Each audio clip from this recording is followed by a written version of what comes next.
Oh my word. How many of you heard that growing up? Raise your hand. Say I. How many of you couldn't stand hearing those words from your parents growing up? Say I. And yet, how many of you have used that with your kids? Say I.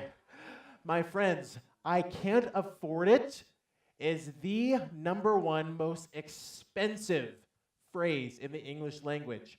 Oh, but Eric, what are you talking about? That means we're like gonna save money. That means we're gonna like keep money in our pockets and like not spend it frivolously. Is that right? No. Any time you use, say, or think the words I can't afford it, you are creating a self-fulfilling prophecy in your minds. Every time you do that, you're putting a limit on the amount of money that you can create.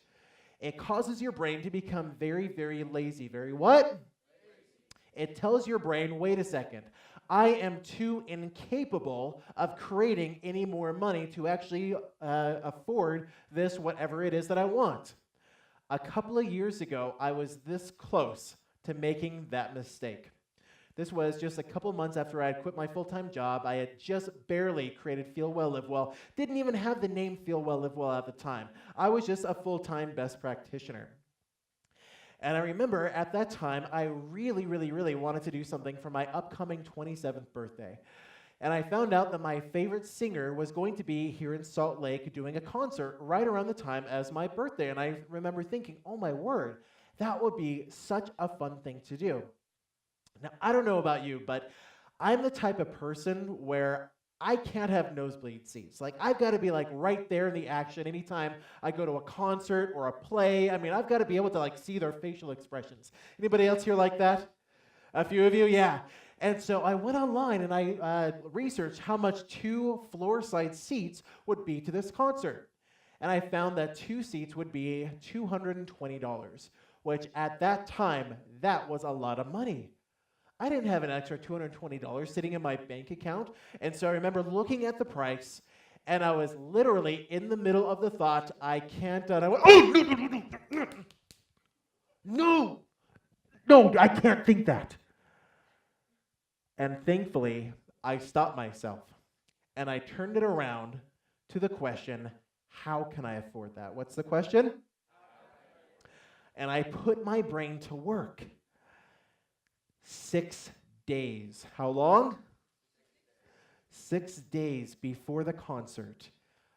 I had been asking myself over and over and over again, how can I afford this? How can I afford this? I put it on my vision board, and I told my brain to get to work working on creating the solution. And 6 days before the concert, I go out into the mail, and I open it up, and I find a letter that just happened to be from the restaurant that I had stopped working for months earlier. And I opened it up, and the letter said, we're so sorry we never sent this to you earlier, but this was actually something we were supposed to send to you on your 1-year anniversary, so please forgive us for not getting this to you sooner. And I opened up the letter, and there was a check for $229. And I said, get out of here. And I went online, and I purchased 2 second-row seats to this incredible, incredible concert. Big woohoo! Fast forward about a year and a half, and we really wanted to have a really nice piano inside our house. Both my wife and I play the piano. My wife actually has a bachelor's degree in piano performance, and so that means she's pretty stinking amazing. In fact, the first weekend I met her, I actually found out that there was an interesting talent that she had. I met her family, and they invited me over for dinner. And after eating, they decided, hey, let's have these 2 pianists show off their talents. And so they had me play something.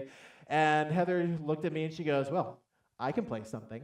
And so she literally lies down on the bench, puts her head underneath the piano, crosses her arms, and begins to play a song like this. And I remember thinking, well, way to show me up. And we've both always dreamed of having this gorgeous, gorgeous piano inside our homes. On her vision board, she had this medium grand piano, shiny black, because we love shiny black things, black cars, black pianos, with a gorgeous sound.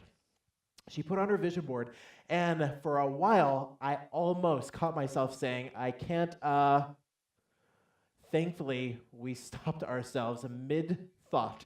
And we thought, okay, how can we afford that? About now 2.5 years ago, we were in a car accident, which nearly totaled our car. And fast forward a year and a half later, we get this random letter in the mail from our car insurance company, which says, just in case you've experienced any emotional trauma since the accident over a year and a half ago, here's a little something extra. And she opened it up, and she comes running into the front room where she goes, oh my gosh, Eric, oh my gosh, look at this, we weren't expecting this, it's $3,600. I'm like, wow, that's pretty cool. She said, Eric, can we go to the piano gallery? I said, well, sure, why not? The day came, and so we go to our bank, and we cash the check, and so I had an envelope with $3,600 cash sitting in my pocket. When we go to the piano gallery, we began to look around, and we're testing out piano after piano, and I mean, they're all nice, but they didn't quite fit the bill. Until finally, Heather's eyes locks on this gorgeous, medium grand, shiny black piano. She steps up to it, and she sits down, and she begins to play, and I think, wow, that sounds really good. Like, here, can I have a turn? She said, absolutely. I sit down and began to play, and meanwhile, the manager walks up and says, hi, can I help you? We said, well, yes, we'd like to get some information on this piano, please. Can you tell us how much it is? He said, oh, that one's actually on special right now. If you include shipping to your house, right now it'd be $3,600. We looked at each other and we said, get out of here. I reached into my pocket, pulled out the envelope of money, and I said, done. And the next day, it was sitting in our house. Big woohoo!